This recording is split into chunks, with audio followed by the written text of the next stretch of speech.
ನಾನು ರಘುಧರ್ಮಸೇನ ವಿಶ್ವವಿದ್ಯಾನಿಲಯ ಕಾಲೇಜು ಮಂಗಳೂರು ಇಲ್ಲಿ ರಾಜ್ಯಶಾಸ್ತ್ರ ವಿಭಾಗದಲ್ಲಿ ಉಪನ್ಯಾಸಕನಾಗಿ ಕೆಲಸ ನಿರ್ವಹಿಸ್ತಾ ಇದ್ದೇನೆ. ಸುಮಾರು 20 ವರ್ಷಗಳ ಕಾಲದಿಂದ ವಿದ್ಯಾರ್ಥಿಗಳಿಗೆ ಸಂವಿಧಾನವನ್ನು ಬೋಧಿಸ್ತಾ ಬಂದಿದ್ದೇನೆ. ಆ ಒಂದು ಅನುಭವ ಇದೆ. ಹಾಗೆಯೇ ಯುರೋಪಿಯನ್ ಕಮಿಷನ್ ಕೊಡಮಾಡುವ ಎರಾಸ್ಮಸ್ ಮುಂಡಸ್ ಫೆಲೋಶಿಪ್ಪನ್ನು ವಿದ್ಯಾರ್ಥಿ ವೇತನವನ್ನು ಪಡೆದುಕೊಂಡು ಇಟಲಿ ದೇಶದ ಮಿಲಾನ್ ಯೂನಿವರ್ಸಿಟಿಯಲ್ಲಿ ಸುಮಾರು ಹತ್ತಿರ 1 ವರ್ಷದ 6 ತಿಂಗಳ ಅಧ್ಯಯನವನ್ನು ಮಾಡಿಕೊಂಡು ಬಂದು ಮತ್ತು ಸಾಮಾಜಿಕ ಚಳವಳಿಗಳ ಜೊತೆಗೆ ಗುರುತಿಸಿಕೊಂಡು ಕಾರಣಕ್ಕೋಸ್ಕರ ಒಂದಷ್ಟು ಭಿನ್ನವಾಗಿ ಸಂವಿಧಾನವನ್ನು ಅರ್ಥ ಮಾಡ್ಕೊಳ್ಳಿಕ್ಕೆ ನಮಗೆ ಸಾಧ್ಯ ಆಗಿದೆ.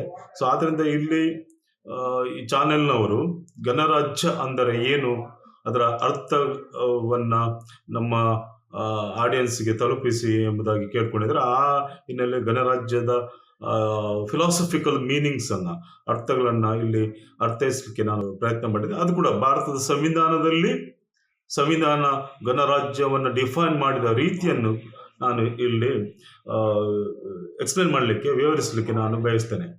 ಸೊ ಗಣರಾಜ್ಯ ಅಂದರೆ ಒಂದು ಜನವರಿ 26, 1950 ಒಂದು ಪರ್ಟಿಕ್ಯುಲರ್ ದಿನದಂದು ಈ ಭಾರತ ದೇಶ ಅಂಬೇಡ್ಕರ್ ಬರೆದ ಸಂವಿಧಾನವನ್ನು ಅಡಾಪ್ಟ್ ಮಾಡಿಕೊಂಡದ್ದು, ಒಪ್ಪಿಕೊಂಡ ದಿನ ಎಂಬುದಾಗಿ ಗಣರಾಜ್ಯದ ಅರ್ಥವನ್ನು ಸಾಮಾನ್ಯವಾಗಿ ಪಾಪ್ಯುಲರೈಸ್ ಮಾಡಿಕೊಂಡು ಬರಲಾಗಿದೆ. ಜನ ಅರ್ಥ ಮಾಡ್ಕೊಂಡು ಬಂದಿದ್ದಾರೆ. ಬಟ್ ಗಣರಾಜ್ಯ ಅಂದರೆ ಅಷ್ಟೇ ಅಲ್ಲ.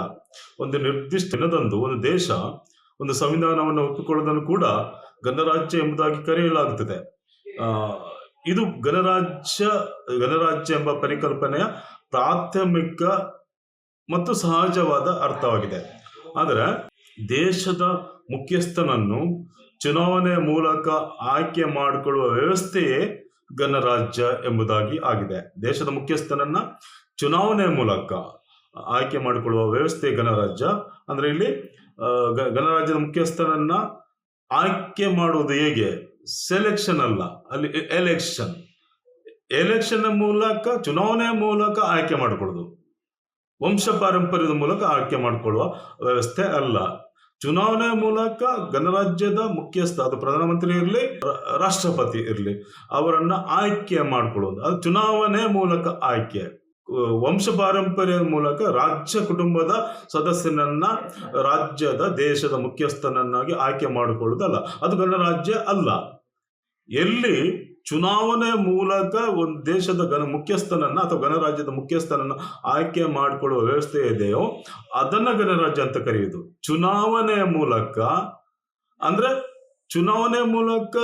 ಗಣರಾಜ್ಯದ ಮುಖ್ಯಸ್ಥನನ್ನ ಆಯ್ಕೆ ಮಾಡಿಕೊಳ್ಳುವ ಅಧಿಕಾರ ಇರುವುದು ಜನರಿಗೆ. ಆದ್ರಿಂದ ಜನ ಆ ಗಣರಾಜ್ಯದಲ್ಲಿ ಮುಖ್ಯ ಆಗ್ತಾರೆ ಹೊರತು ಸಾರ್ವಭೌಮ ಅಧಿಕಾರ ಜನರಲ್ಲಿ ಇರ್ತದೆ. ಎಲ್ಲಿ ಸಾರ್ವಭೌಮ ಅಧಿಕಾರ ಜನರಲ್ಲಿ ಇರ್ತದೋ ಅದನ್ನ ಗಣರಾಜ್ಯ ಎಂಬುದಾಗಿ ಕರೆಯುವಂಥದ್ದು. ಸೊ ಈ ಅರ್ಥವನ್ನ ಜನಸಾಮಾನ್ಯರಿಗೆ ತಲುಪಿಸಲಾಗಿಲ್ಲ. ಸೊ ಆದ್ರಿಂದ ದೇಶದ ಮುಖ್ಯಸ್ಥನು ರಾಜ್ಯ ಕುಟುಂಬಕ್ಕೆ ರಾಜ್ಯ ಮನೆತನದ ಕುಟುಂಬಕ್ಕೆ ಸೇರದೆ ಇರುವುದು ಅಥವಾ ರಾಜ್ಯಾಡಳಿತದ ಪದ್ಧತಿಯ ರದ್ದತಿ ಗಣರಾಜ್ಯ ವ್ಯವಸ್ಥೆ ಆಗಿದೆ. ಇಲ್ಲಿ ಗಣರಾಜ್ಯ ಅಂದ್ರೆ ರಾಜ್ಯ ಆಡಳಿತದ ಪದ್ಧತಿಯ ರದ್ದತಿ ಆಗಿ ಚುನಾವಣಾ ಪದ್ಧತಿಯ ಮೂಲಕ ದೇಶದ ಮುಖ್ಯಸ್ಥರನ್ನ ಆಯ್ಕೆ ಮಾಡಿಕೊಳ್ಳುವಂತ ವ್ಯವಸ್ಥೆಯನ್ನು ಗಣರಾಜ್ಯ ಎಂಬುದಾಗಿ ಕರೀತಾರೆ. ಸೊ ಆದ್ರಿಂದ ದೇಶದ ಆಡಳಿತವನ್ನ ವಂಶ ಪಾರಂಪರ್ಯದ ಅಥವಾ ಒಂದು ಕುಟುಂಬದ ಕೈಯಿಂದ ಅಥವಾ ರಾಜ್ಯ ಮನೆತನದ ಕೈಯಿಂದ ತಪ್ಪಿಸಿ ಜನರ ಕೈಗೆ ನೀಡುವುದೇ ಗಣರಾಜ್ಯ ವ್ಯವಸ್ಥೆ ಆಗಿದೆ. ಆದ್ರಿಂದ ಗಣರಾಜ್ಯದಲ್ಲಿ ಅಂತಿಮ ಅಧಿಕಾರ ಇರುವುದು ಜನರ ಬಳಿಯಲ್ಲಿ ಹೊರತು ಅಥವಾ ಜನರಿಂದ ಆಯ್ಕೆ ಆದ ಒಂದು ಜನರ ಸಂಸತ್ತಿನಲ್ಲೇ ಹೊರತು ಅಥವಾ ಜನರು ಸೇರಿಕೊಂಡು ಮಾಡಿರುವ ಸಂವಿಧಾನದಲ್ಲೇ ಹೊರತು ಒಂದು ಕುಟುಂಬದಿಂದ ಅಲ್ಲ, ಒಂದು ಜಾತಿಯಿಂದ ಅಲ್ಲ, ಒಂದು ಧರ್ಮದಿಂದ ಅಲ್ಲ. ಸೊ ಇದು ಗಣರಾಜ್ಯದ ಅರ್ಥ. ಆದ್ರಿಂದ ಅಗೇನ್ ಗಣರಾಜ್ಯದ ವ್ಯವಸ್ಥೆಯಲ್ಲಿ ದೇಶದ ಮುಖ್ಯಸ್ಥನನ್ನ ಚುನಾವಣೆಯ ಮೂಲಕ ಆಯ್ಕೆ ಮಾಡಿಕೊಳ್ಳುದು ಮತ್ತು ಹಾಗೆ ಚುನಾವಣೆ ಮೂಲಕ ಆಯ್ಕೆ ಆದ ದೇಶದ ಮುಖ್ಯಸ್ಥನ ಅಧಿಕಾರಾವಧಿ ನಿರ್ದಿಷ್ಟ ಕಾಲಕ್ಕೆ ಮಾತ್ರ. ನಿರ್ದಿಷ್ಟ ಕಾಲಕ್ಕೆ ಒಂದು ಗಣರಾಜ್ಯದ ಮುಖ್ಯಸ್ಥ ಅಧಿಕಾರದಲ್ಲಿ ಇರುವುದನ್ನು ಕೂಡ ಗಣರಾಜ್ಯ ಎಂಬುದಾಗಿ ಕರೀತಾರೆ. ಸೊ ಅದರಿಂದ ಆ ಗಣರಾಜ್ಯದ ಮುಖ್ಯಸ್ಥನ ಅಧಿಕಾರಾವಧಿ ಮುಗಿದ ಕೂಡಲೇ ಸಹಜವಾಗಿ ಅವನ ಅಧಿಕಾರ ಪದವಿಯಿಂದ ಅವನು ನಿವೃತ್ತಿಗೊಳ್ತಾನೆ. ಸೊ ಇದನ್ನು ಗಣರಾಜ್ಯ ಎಂಬುದಾಗಿ ಕರೀತಾರೆ. ಹಾಗೆ 5 ವರ್ಷದ ಅವಧಿ ಮುಗಿದ ಕೂಡಲೇ ದೇಶದ ಮುಖ್ಯಸ್ಥನ ಅಧಿಕಾರಾವಧಿ ಇನ್ನು ಮುಂದುವರಿಯಬೇಕಂದ್ರೆ ಮತ್ತೆ ಅವನು ಜನರ ಬಳಿಗೆ ಹೋಗಿ ಅಧಿಕಾರವನ್ನು ಮತ್ತೆ ಕೇಳುವಂತ ವ್ಯವಸ್ಥೆ. ಸೊ ಇದನ್ನ ಗಣರಾಜ್ಯ ವ್ಯವಸ್ಥೆ ಎಂಬುದಾಗಿ ಕರೀತಾರೆ. ಅಂದ್ರೆ ಚುನಾವಣೆ ಮೂಲಕ ಹೋಗಿ ಎಗೇನ್ ನನಗೆ ಅಧಿಕಾರ ಕೊಡಿ, ಅಥವಾ ನನಗೆ ಆ ಪದವಿಯನ್ನು ಕೊಡಿ, ಅಥವಾ ನಾನು ದೇಶದ ಪ್ರಧಾನಮಂತ್ರಿ ಆಗ್ತೇನೆ, ದೇಶದ ಮುಖ್ಯಸ್ಥನಾಗ್ತೇನೆ, ಅಥವಾ ರಾಷ್ಟ್ರಪತಿ ಆಗ್ತೇನೆ ಎಂಬ ಅನುಮತಿಯನ್ನ, ಬೆಂಬಲವನ್ನ ಕೇಳಬೇಕು. ಯಾರ ಹತ್ರ ಕೇಳೋದು? ಜನರ ಬಳಿಯಲ್ಲಿ ಕೇಳಬೇಕು. ಆದ್ರಿಂದ ಗಣರಾಜ್ಯದಲ್ಲಿ ಜನರು ಅಂತಿಮ. ಆದ್ರೆ ಜನರಲ್ಲಿ ಸಾಮಾನ್ಯ ಜನರಲ್ಲಿ ಗಣರಾಜ್ಯದ ಅಧಿಕಾರ ಕೇಂದ್ರೀಕೃತವಾಗಿದೆ ಹೊರತು ರಾಜಕಾರಣಿಗಳ ಬಲೆಯಲ್ಲ, ಅಥವಾ ಅಧಿಕಾರ ವಲಯದಲ್ಲಿ ಅಲ್ಲ. ಇಡೀ ಅಧಿಕಾರ, ಸಾವರೆಂಟಿ, ಸಾರ್ವಭೌಮ ಅಧಿಕಾರ ಎಲ್ಲ ಇರುವುದು ಜನರಲ್ಲಿ. ಆದ್ರಿಂದ ಗಣರಾಜ್ಯ ಅಂದ್ರೆ ಜನ ಅಂದ್ರೆ ಗಣರಾಜ್ಯ. ಸೊ 5 ವರ್ಷಗಳಿಗೆ ಒಮ್ಮೆ ಜನರು ತಮ್ಮ ಸಾರ್ವಭೌಮ ಅಧಿಕಾರವನ್ನು ದೇಶದ ಮುಖ್ಯಸ್ಥನಿಗೆ ವರ್ಗಾಯಿಸ್ತಾರೆ ಹೊರತು ಅದನ್ನು ತ್ಯಾಗ ಮಾಡುವುದಿಲ್ಲ.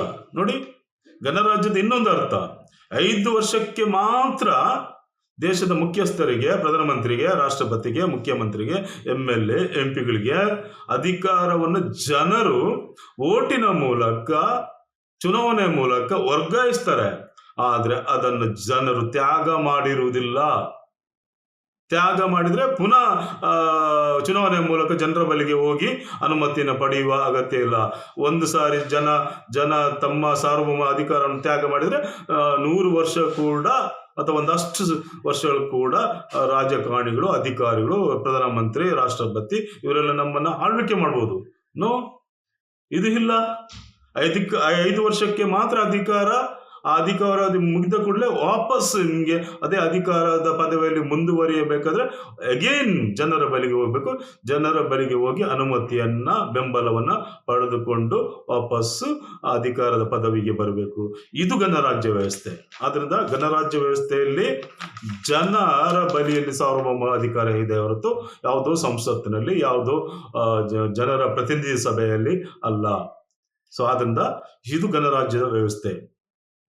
ಯಾಕೆನ್ ಗಣರಾಜ್ಯದಲ್ಲಿ ಪ್ರಧಾನಮಂತ್ರಿಯ ಮಗ ಪ್ರಧಾನಮಂತ್ರಿ ಆಗಿಲ್ಲ, ರಾಷ್ಟ್ರಪತಿಯ ಮಗ ರಾಷ್ಟ್ರಪತಿ ಆಗುವಂತಿಲ್ಲ, ಮುಖ್ಯಮಂತ್ರಿಯ ಮಗ ಮುಖ್ಯಮಂತ್ರಿ ಆಗುವುದಿಲ್ಲ, MLA MP ಗಳ ಮಕ್ಕಳು MLA MP ಗಳು ಆಗುವಾಗಿಲ್ಲ. ಈ ಪ್ರಧಾನಮಂತ್ರಿಯ ಮಕ್ಕಳು, ಮುಖ್ಯಮಂತ್ರಿಯ ಮಕ್ಕಳು, ಅಥವಾ MLA MP ಗಳ ಮಕ್ಕಳು MLA ಆಗ್ಬೇಕು, ಪ್ರಧಾನಮಂತ್ರಿ ಆಗ್ಬೇಕಾದ್ರೆ ಅಗೇನ್ ಜನರ ಬಳಿಗೆ ಹೋಗಿ ಜನರ ಬೆಂಬಲವನ್ನು ಪಡೆದುಕೊಂಡು ಚುನಾವಣೆಯ ಮೂಲಕ ಜನಪ್ರತಿನಿಧಿಗಳ ಸಭೆಗೆ ಅಥವಾ ಗಣರಾಜ್ಯದ ಸಭೆಗೆ ಆಯ್ಕೆ ಆಗಬೇಕು, ಪಾರ್ಲಿಮೆಂಟ್ಗೆ ಆಯ್ಕೆ ಆಗಬೇಕು, ವಿಧಾನಸಭೆಗೆ ಆಯ್ಕೆ ಆಗಬೇಕು. ಇದು ಗಣರಾಜ್ಯ ವ್ಯವಸ್ಥೆಯ ಒಂದು ಫಿಲಾಸಫಿಕಲ್ ಮೀನಿಂಗ್. ಸೊ ಆದ್ರಿಂದ ಇನ್ನೊಂದು ಸಾಮಾಜಿಕ ನೆಲೆಯಲ್ಲಿ ಗಣರಾಜ್ಯದ ಅರ್ಥ ಇನ್ನೊಂದಿದೆ.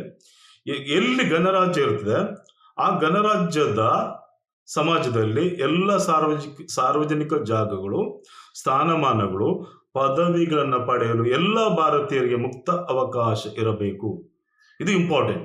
ನೋಡಿ, ಗಣರಾಜ್ಯದಲ್ಲಿ ಎಲ್ಲ ಸಾರ್ವಜನಿಕ ಜಾಗಗಳು, ಸ್ಥಾನಮಾನಗಳು, ಪದವಿಗಳನ್ನ ಅಂದ್ರೆ ನೌಕರಿಯನ್ನ ಪಡೆಯಲು ಎಲ್ಲ ಭಾರತೀಯರಿಗೆ ಮುಕ್ತ ಅವಕಾಶ ಇರಬೇಕು. ಈ ಮುಕ್ತ ಅವಕಾಶ, ಸಾರ್ವಜನಿಕ ಜಾಗಗಳಲ್ಲಿ ನಡೆದಾಡಲಿಕ್ಕೆ ಮುಕ್ತ ಅವಕಾಶ ಇಲ್ಲ ಅಂದ್ರೆ ಯಾವುದೋ ವರ್ಗಕ್ಕೆ ಅದು ಗಣರಾಜ್ಯ ಅಲ್ಲ. ಯಾವುದೋ ಒಂದು ವರ್ಗಕ್ಕೆ ಸಾರ್ವಜನಿಕ ಸ್ಥಾನಮಾನಗಳು, ರಾಜಕೀಯ ಸ್ಥಾನಮಾನಗಳನ್ನ ಪಡೆಯಲಿಕ್ಕೆ ಅವಕಾಶ ಇಲ್ಲ ಅಂದ್ರೆ ಅದು ಗಣರಾಜ್ಯ ಅಲ್ಲ.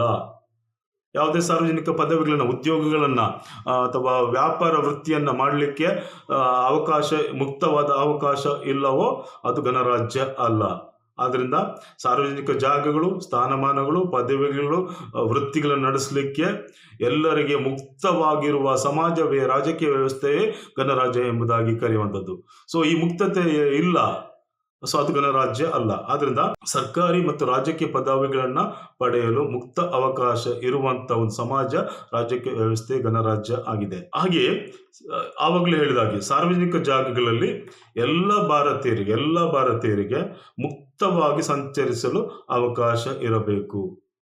ಅಥವಾ ಅದನ್ನು ಇನ್ನೊಂದು ರೀತಿಯಲ್ಲಿ ಹೇಳಿದರೆ, ಸರ್ಕಾರದ ಅನುದಾನ ಅಥವಾ ಬೆಂಬಲದಿಂದ ನಡೆಯುವ ಯಾವುದೇ ಸಾರ್ವಜನಿಕ ಸಂಸ್ಥೆಗಳು, ಜಾಗಗಳು ಎಲ್ಲ ಭಾರತೀಯರಿಗೆ ನಡೆದಾಡಲು ಮುಕ್ತವಾಗಿರಬೇಕು. ಉದಾಹರಣೆ, ರಸ್ತೆ, ಸಾರ್ವಜನಿಕ ರಸ್ತೆ, ಶಿಕ್ಷಣ ಸಂಸ್ಥೆಗಳು, ಸಮುದಾಯ ಭವನಗಳು, ಇದೆಲ್ಲ ಎಲ್ಲ ಭಾರತೀಯರಿಗೆ ಹೋಗಿ ಬರಲು, ಅದನ್ನು ಅನುಭವಿಸಲು ಮುಕ್ತವಾಗಿರಬೇಕು.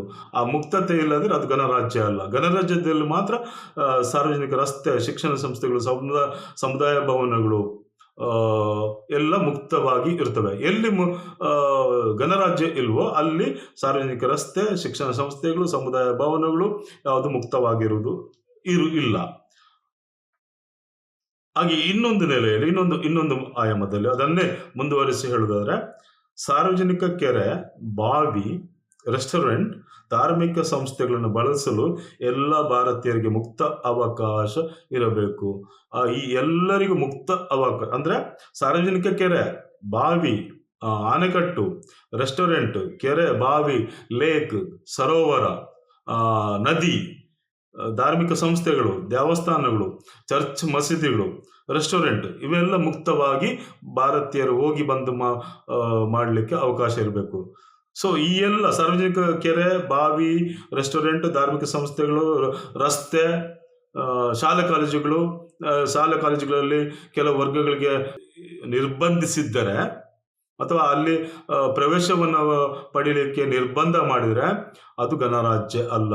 ಸೊ ನಾವು ಗಣರಾಜ್ಯವನ್ನು ಡೆಲ್ಲಿಯಲ್ಲಿ ಮಾತ್ರ ಹುಡುಕ್ತಿದ್ದೇವೆ. ಸಾರ್ವಜನಿಕ ಕೆರೆಯನ್ನು ಮುಟ್ಟದೇ ಇರುವಂಥದ್ದು, ಅದು ಮುಟ್ಲಿಕ್ಕೆ ಅವಕಾಶ ಮಾಡಿಕೊಡದೇ ಇರೋದು, ಬಾವಿಯ ನೀರನ್ನು ಸೇದಲಿಕ್ಕೆ ಅವಕಾಶ ಮಾಡಿಕೊಡದೇ ಇರೋದು, ರೆಸ್ಟೋರೆಂಟಲ್ಲಿ ಸಮಾನವಾಗಿ ಕೂತ್ಕೊಂಡು ಊಟ ತಿಂಡಿಯನ್ನು ಸೇವಿಸಲಿಕ್ಕೆ ಅವಕಾಶ ಇಲ್ಲದಿರುವುದು, ಧಾರ್ಮಿಕ ಸಂಸ್ಥೆಗಳು, ಅದು ದೇವಸ್ಥಾನ ಇರಲಿ, ಮಸೀದಿ ಇರಲಿ, ಚರ್ಚೆ ಇರಲಿ, ಇಲ್ಲಿ ಮುಕ್ತವಾಗಿ ಹೋಗಿ ಬಂದು ಧಾರ್ಮಿಕ ವಿಧಿವಿಧಾನಗಳನ್ನು ಮಾಡಲಿಕ್ಕೆ ಅವಕಾಶ ಇಲ್ಲದಿದ್ದರೆ ಅದು ಗಣರಾಜ್ಯಕ್ಕೆ ವಿರುದ್ಧವಾದ ಪರಿಕಲ್ಪನೆ, ಗಣರಾಜ್ಯವೇ ಅಲ್ಲ. ಸೊ ಈ ನೆಲೆಯಲ್ಲಿ ಗಣರಾಜ್ಯದ ಪರಿಕಲ್ಪನೆಯನ್ನ ಭಾರತೀಯ ಸಂವಿಧಾನ ವಿಜುವಲೈಸ್ ಮಾಡಿದೆ. ಆದರೆ ನಾವು ಪ್ರಜಾಪ್ರಭುತ್ವ ದಿನ ಸ್ಥಾಪನೆ ಆದ ದಿನ, ಸಂವಿಧಾನ ಅಡಾಪ್ಟ್ಕೊಂಡ ದಿನ, ಸಂವಿಧಾನ ಜಾರಿಗೆ ಬಂದ ದಿನ, ಎಲ್ಲ ಒಂದು ಹೊಸ ದೇಶ ರಚನೆ ಆದ ದಿನ, ಪ್ರಜಾಪ್ರಭುತ್ವ ರಚನೆ ಆದ ದಿನ, ಮತದಾನದ ಹಕ್ಕು ಇರುವ ವ್ಯವಸ್ಥೆ, ಈ ಸೀಮಿತ ಅರ್ಥದಲ್ಲಿ ಗಣರಾಜ್ಯವನ್ನ ಅರ್ಥ ಮಾಡಿಕೊಳ್ಳುವ ಕೆಲಸ ಆಗಿದೆ. ಸೊ ಅದಲ್ಲ, ಗಣರಾಜ್ಯದ ಫಿಲಾಸಫಿಕಲ್ ಅರ್ಥಗಳನ್ನ ಭಾರತೀಯ ಸಂವಿಧಾನ ಈ ನೆಲೆಯಲ್ಲಿ ವಿಜುವಲೈಸ್ ಮಾಡಿದೆ. ಸೊ ಈ ಗಣರಾಜ್ಯದ ಅರ್ಥವನ್ನ ಭಾರತೀಯ ಸಂವಿಧಾನ ವಿಜುವಲೈಸ್ ಮಾಡಿದ ಗಣರಾಜ್ಯದ ಈ ಅರ್ಥಗಳನ್ನ ನಾವು ಜನರಿಗೆ ತಲುಪಿಸಬೇಕಾಗಿದೆ. ನೋಡಿ, ಮುಖ್ಯವಾಗಿ ರಾಜ್ಯ ಪ್ರಭುತ್ವದ ವಿರುದ್ಧವಾದದ್ದು ಗಣರಾಜ್ಯ. ಸಾಮಾನ್ಯ ಜನರ ಕೈಯಲ್ಲಿ ಈ ದೇಶದ ಸಾರ್ವಭೌಮ ಅಧಿಕಾರ ಇರುವುದು. ಅಂದ್ರೆ ಈ ದೇಶದ ಸಾರ್ವಭೌಮ ಮಾಲೀಕರು ಸಾಮಾನ್ಯ ಜನ, ರಾಜಕೀಯ ಗಣ್ಯ ವರ್ಗ ಅಲ್ಲ, ಅಧಿಕಾರಿ ವರ್ಗ ಅಲ್ಲ, ಬ್ಯೂರೋಕ್ರಸಿ ಅಧಿಕಾರಿಶಾಹಿ ವರ್ಗ ಅಲ್ಲ, ಅಥವಾ ಸಂಸತ್ತು ಅಲ್ಲ. ಜನ ಇಲ್ಲಿ ಸುಪ್ರೀಂ, ಸಾರ್ವಭೌಮ. ಆದರೆ ಸಾವರೆಂಟಿ power lies with the people. ಭಾರತದ ಜನರ ಕೈಯಲ್ಲಿ ಭಾರತದ ಸಾರ್ವಭೌಮ ಅಧಿಕಾರ ಇದೆ. ಸೊ ಭಾರತದ ಜನರಿಗೆ ಸಾರ್ವಭೌಮ ಅಧಿಕಾರವನ್ನು ಕೊಡಿಸಿರುವುದು ಅಂಬೇಡ್ಕರ್ ಬರೆದಿರುವ ಸಂವಿಧಾನ. ಅಂಬೇಡ್ಕರ್ ಬರೆದಿರುವ ಸಂವಿಧಾನದ ಮೂಲಕ ಎಲ್ಲಾ ಭಾರತೀಯರಿಗೆ ಸಾರ್ವಭೌಮ ಅಧಿಕಾರವನ್ನ ಕೊಟ್ಟಿದ್ದಾರೆ. ಏನು ಅಧಿಕಾರ? ತಮ್ಮನ್ನು ತಾವೇ ಆಳಿಕೊಳ್ಳುವ ಅಧಿಕಾರ ಭಾರತೀಯರಿಗೆ ಈ ಗಣರಾಜ್ಯ ವ್ಯವಸ್ಥೆ ಮೂಲಕ, ಸಂವಿಧಾನದ ಮೂಲಕ ತಮ್ಮನ್ನೇ ತಾವು ಆಳಿಕೊಳ್ಳುವಂತ ವ್ಯವಸ್ಥೆ. ಅದು ಸಾಂವಿಧಾನಿಕ ವ್ಯವಸ್ಥೆ. ಅದು ಅಂಬೇಡ್ಕರ್ ಬರೆದಿರುವ ಸಂವಿಧಾನದ ವಿಶೇಷ ಗುಣ. ಅದು ಜಗತ್ತಿನ ಎಲ್ಲ ಕಡೆ ಕೂಡ ಎಲ್ಲಿ ಸಂವಿಧಾನಿಕ ವ್ಯವಸ್ಥೆ ಇದೆಯೋ ಅಲ್ಲಿ ಜನ ಮುಖ್ಯ ಆಗ್ತಾರೆ ಹೊರತು ಸಂಸತ್ತು ಫೈನಲ್ ಅಲ್ಲ. ಜನ ಫೈನಲ್. ಜನರ ಪ್ರತಿನಿಧಿ ಸಭೆ ಮಾತ್ರ ಫೈನಲ್ ಅಲ್ಲ. ಜನರ ಪ್ರತಿನಿಧಿ ಸಭೆ, ಜನರು ವಹಿಸಿಕೊಟ್ಟಿರುವ, ವರ್ಗಾಯಿಸಿರುವ, ಡೆಲಿಗೇಟ್ ಮಾಡಿರುವ ಅಧಿಕಾರವನ್ನು ನಿರ್ವಹಿಸಲಿಕ್ಕೆ ಇರುವ ಜವಾಬ್ದಾರಿಯುತ ಸಂಸ್ಥೆಗಳೇ ಹೊರತು ಅಂತಿಮ ಈ ಸಂಸತ್ತು, ಈ ಅಧಿಕಾರಿ ವರ್ಗ, ಅಧಿಕಾರಿಶಾಹಿ, ರಾಜಕಾರಣಿಗಳು, ಈ ದೇಶದ ಮುಖ್ಯಸ್ಥರುಗಳು, MLA MP ಗಳು ಫೈನಲ್ ಆಗಿ ಜನರಿಗೆ ಅಕೌಂಟೇಬಲ್ ಆಗಿರಬೇಕು, ಜನರಿಗೆ ಉತ್ತರದಾಯಿ ಆಗಿರಬೇಕು. ಅದರ ಜೊತೆಗೆ ಆ ಉತ್ತರದಾಯಿತ್ವವನ್ನು ಕೊಡಿಸಿರುವ ಭಾರತೀಯ ಸಂವಿಧಾನಕ್ಕೆ ಕೂಡ ಉತ್ತರದಾಯಿತ್ವವನ್ನು ಅವರು ತೋರಿಸಬೇಕು. ಇದು ಗಣರಾಜ್ಯದ ಪರಿಕಲ್ಪನೆ. ಧನ್ಯವಾದಗಳು.